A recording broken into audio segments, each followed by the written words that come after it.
What the cops commonly screw up on the eye test. So I'm here at a conference in Chicago, and I was interviewing Kevin Burke, who's a DWI expert vendor here at the conference, and we were talking about what officers do commonly wrong on the eye test, and it's basically don't follow the training. We were trying to keep the video short so that it would actually get fed to y'all on the For You page.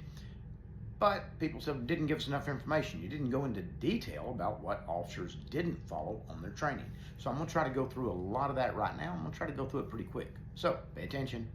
If you are doing the HGN test on someone, and this is if you're a police officer, if you're an attorney, look at your videos and see if the officers are actually doing this. You have to first do a qualifying pass. Somebody said, well, you talked about the stimulus and where to hold it. You hold it slightly above the eyebrow level, because what you're trying to do is roll the eyes open, so that you can see the eyes better to see if you've got the clues. If you hold it too low, the eyes might not be as visible. You may miss the clues. If you hold it too high, then you're engaging different sets of muscles that were not intended by the studies. So think of a four-wheel drive, the old kind, not the new ones. With the old locking hubs, you turn too much and well, placement is important. Do it as you're trained.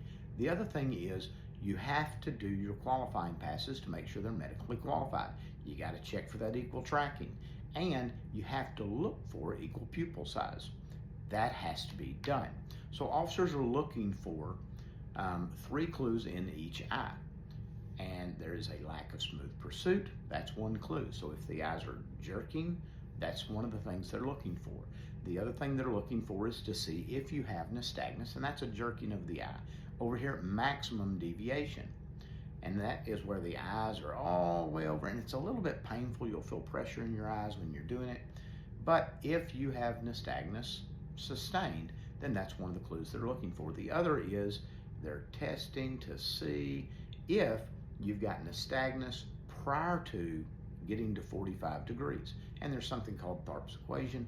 Don't have time to get into that in this video. So when officers are actually doing the passes, one of the things that we commonly see them doing wrong is going too fast. So remember, it's 2 seconds out, 2 seconds back. If you go 1, 2, then you are creating the nystagmus. And it's called anticipatory nystagmus, because the human eye can track about 1.8 seconds. And so the 2 seconds out is so that the eye can keep up. If you go too fast, the eye anticipates where the stimulus will be and jumps forward. That's why the timing is important. And we see officers cutting that sometimes. The other thing that they commonly do wrong is when they get out here to the 4 seconds, and that's maximum deviation, you got to hold for a minimum of 4 seconds, because everyone has nystagmus. Now, sometimes you might not see it, but everyone has nystagmus at maximum deviation.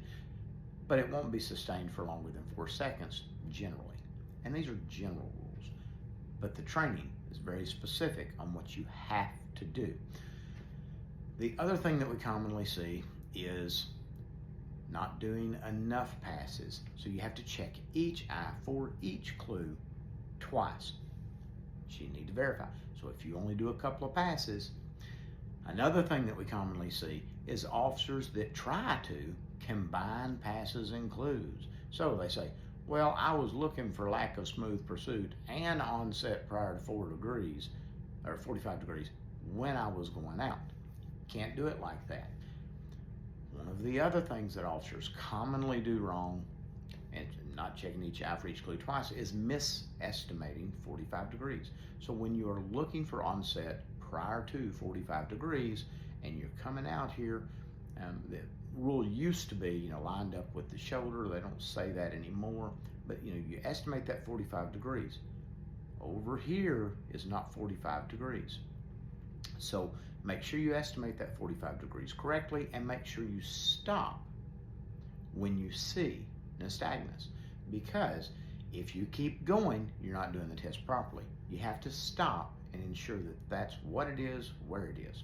But those are the most common mistakes that I see on HGN.